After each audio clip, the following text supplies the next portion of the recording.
Did you know there's a psychological trigger so powerful that hotels increase towel reuse by 28% just by using it? It's not about saving the planet or cutting costs, it's something far more primal. In this video, I'm sharing the one persuasion hack from Robert Cialdini's Influence that most marketers completely overlook. While everyone focuses on scarcity and authority, this hidden principle is quietly doubling conversion rates for those who understand it. What if the strongest psychological trigger wasn't scarcity or authority, but something far simpler? Most marketers chase flashy tactics while missing a fundamental principle wired into human behavior. Here's the problem. You give away free PDFs, checklists, or webinars, but conversions stay flat. It's not that your offer lacks value, it's that you're triggering the wrong psychology. I saw a SaaS company double their trial signups, not by improving their free plan, but by changing one sentence in their offer. Cialdini's research reveals our brains are wired to return favors, even unsolicited ones. In multiple languages, much obliged means thank you.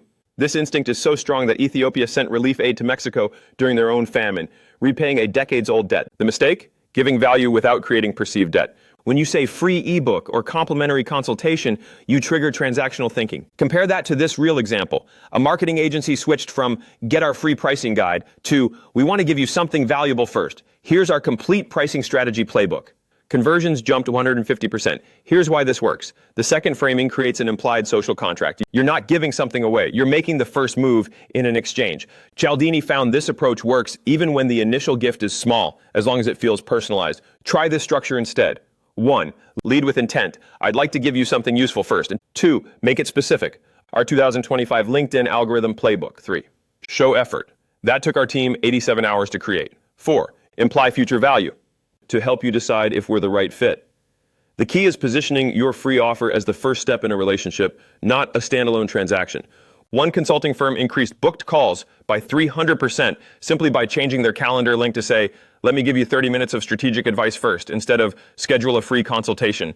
But there's a catch. Reciprocity alone won't seal the deal. Your free content must also create a specific problem awareness gap. The PDF that works isn't 10 marketing tips, but the 3 missing pieces in your funnel and how to fix them by Friday. See the difference? One is generic value, the other creates both obligation and awareness of what you solve. This explains why a financial planner's retirement checklist underperformed the 5 costly IRA mistakes doctors make before 40 guide by 220%. Here's your action step. Audit all your free offers. Are they framed as transactions or relationship starters? Test adding phrases like, I want to give you this first, or my team worked hard to create this for you. Track how it changes engagement with your next step. The most powerful part, this works at scale. One e-commerce brand added our gift to you, free shipping today, with a handwritten style note in their cart. Returns decreased 18%. People felt compelled to keep what they'd been given. This brings us to the next principle, because while obligation gets attention, commitment is what drives action. What good is a download if it never leads to a purchase? There's a specific way to design your free-to-pay journey that makes conversions almost effortless. How to make promises stick like superglue. Why do people click buy now but never complete the purchase? That gap between intention and action costs businesses $18 billion annually in abandoned carts alone. Traditional marketing misses a crucial insight about how commitment actually works. Take this real case. An online course creator was struggling with repeat purchases. Their $997 program had great content, but only 12% of buyers returned. Then they tested something counterintuitive, offering a $7 introductory guide first. Not only did guide sales exceed expectations, but those buyers became 300% more likely to purchase the premium course later. Cialdini's research explains why this works. Once we make a small commitment, our brains rewire to justify that decision. It's why racetrack bettors become more confident about their horse after placing a wager. That $7 purchase wasn't about the content. It was about creating a psychological pattern. Most companies make the mistake of asking for big commitments up front. Join our $100 a month membership feels risky when there's no history. But try our $7 starter kit creates momentum. A health supplement company proved this by testing 2 approaches. One group saw only their $70 bottle. Another group started with a $9 sample. The sample group's conversion to the full product was 4x higher. Here are 3 ways to apply this. First, design laddered commitments. A consulting firm increased client retention by first offering a $50 strategy snapshot. Those who purchased were 80% more likely to book a full engagement. The initial low-risk step built credibility. Second, make commitments active, not passive. Simply reading content doesn't create the same effect as typing an answer or checking a box. A financial planner boosted follow-through by changing download our retirement guide to type your biggest retirement concern below to unlock the guide. Engagement time tripled. Third, highlight consistency opportunities. A SaaS company noticed users who customized their dashboard in the first week stayed 60% longer.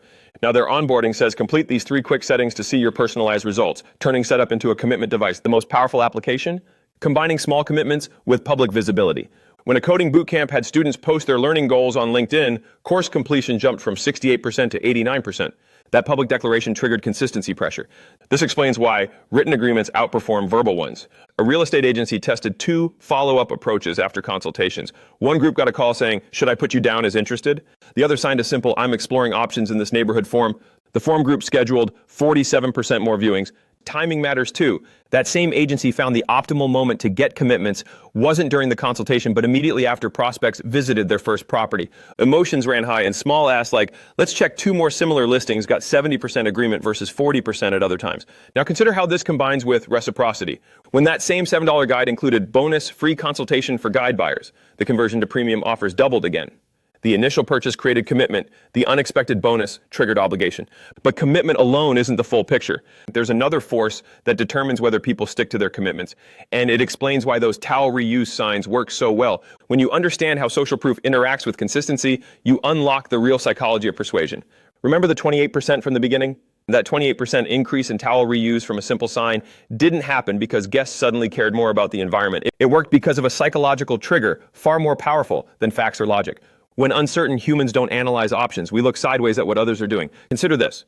A bakery adding bestseller labels to 3 random pastries saw a 22% sales increase on those items, even though they weren't actually top sellers. Customers assumed popularity meant quality. This explains why feature-heavy product pages often underperform. Your specs don't convince people, other people's actions do. Cialdini's research shows social proof works best when it's specific. The hotel sign didn't say some guests reused towels. It stated 75% of guests in this room reused towels.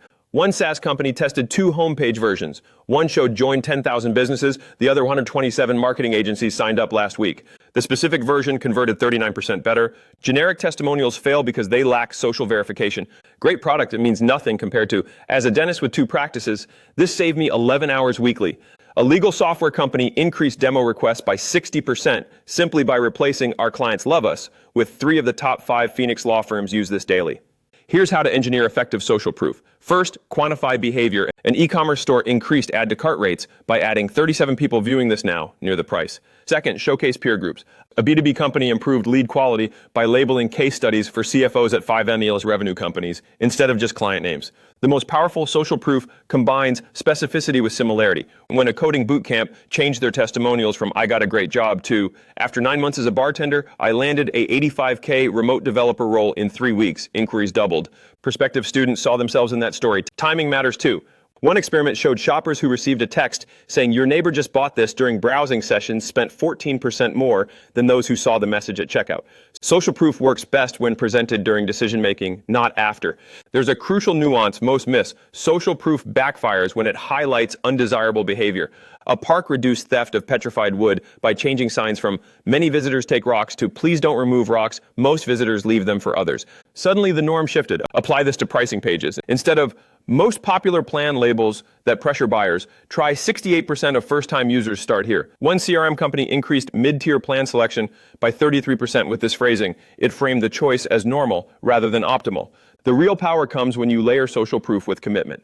A fitness app found users who posted "I'm starting the 30-day challenge" in a group completed 28% more workouts than those who silently enrolled. The public declaration created accountability to their peer group. But here's the catch. Social proof alone doesn't create emotional connection. Notice how the towel sign didn't just say what others did. It implied joining a responsible community. This subtle shift taps into our deeper need to belong, not just conform. This explains why that coding bootcamp's best results came from testimonials showing before-after workplace photos, not salary figures. Viewers didn't just want proof it worked. They wanted to envision themselves transformed. The most persuasive social proof shows the journey, not just the outcome. Try this test. Audit all your social proof elements. For each one, ask, does this show someone exactly like my ideal customer achieving exactly what they want? If not, dig deeper. Save time is vague. Cut weekly reporting from 8 hours to 20 minutes gives measurable social validation. Now consider how this interacts with reciprocity. When that bakery added "our regulars' favorite labels" and offered a free sample, pastry sales jumped 68%, combining social proof with obligation. The sample created goodwill. The label signaled safe choice. This synergy reveals why most before-after examples fall flat. They focus on the transformation, not the peer validation. A financial advisor increased appointments by reworking case studies to emphasize, "Like you, Mark hesitated until 3 colleagues recommended," But even perfected social proof has one vulnerability. It depends entirely on whether your audience trusts the source, which explains why your expertise might actually be repelling customers right now. Now, why your prospects don't trust you and how to fix it. Here's something counterintuitive. Your impressive credentials could be making prospects distrust you. People instinctively resist obvious attempts to persuade them. When physical therapists displayed diplomas too prominently, patients actually followed treatment plans less until they repositioned the credentials beside patient success photos instead. The problem isn't your expertise, it's how you present it. A financial advisor tested two bios. One listed certifications and awards, the other focused on client outcomes. The outcome-focused version generated 40% more consultation requests, even though both contained identical qualifications. Why? The first triggered skepticism. The second demonstrated relevance. Cialdini's research shows authority works through subtle cues, not boasts. Hospital patients complied 30% more with therapists who had credentials displayed alongside peer success stories versus those who flaunted degrees alone. The lesson: proof works best when it shows instead of tells. Here's how to establish credibility without triggering resistance. First, shift from I to you language.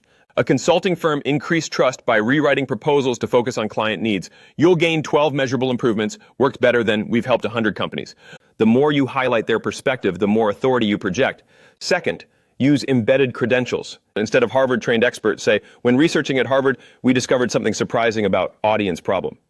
This positions expertise as context rather than boast. One marketer increased conversions by weaving credentials into case studies.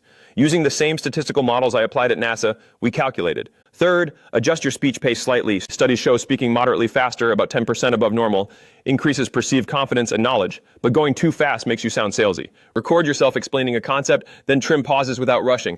This simple tweak made one lawyer 27% more persuasive in mock trials. The most powerful credibility signals are often nonverbal. A real estate agent tested two approaches. One handed out glossy brochures. The other showed well-worn notebooks filled with local market calculations. Guess which approach earned 63% more listings? The imperfect but substantive notebooks unconsciously signaled hands-on expertise. There's an important timing insight here. Authority works best when revealed during problem solving, not upfront. Imagine two doctors. One starts with credentials, the other examines first, then says, "This resembles a case I treated at Mayo Clinic." The second approach builds trust through demonstration. A medtech company increased sales by having reps diagnose problems before mentioning their NASA-engineered solution. The paradox? The less you try to impress, the more authority you gain. One attorney increased case wins simply by replacing "I won 90% of" with "Here's how we'll counter their three likely arguments." Prospects don't care about your trophies. They care about your ability to solve their specific problem. Try this test. Audit your bios and sales materials. Count how many times you say "we" versus "you." Then reframe your expertise as context for their benefit. Our patented system becomes, your teams will save 8 hours weekly using methods refined across 62 implementations. This explains why that financial advisor's best performing video didn't mention his Wharton MBA until minute 7, after he'd already provided actionable advice. Viewers who stayed were primed to value his credentials rather than question them. Now consider how this combines with previous principles. When that same advisor added peer comparisons, 78% of engineers in your situation choose this option. To his credential-backed advice, conversions jumped another 28%. Social proof amplifies authority, but only when the authority feels earned. The culmination of these principles isn't additive, it's exponential. Let me show you how to combine all 5 triggers into one cohesive strategy where each element makes the others more powerful. Here's the 100-word conclusion.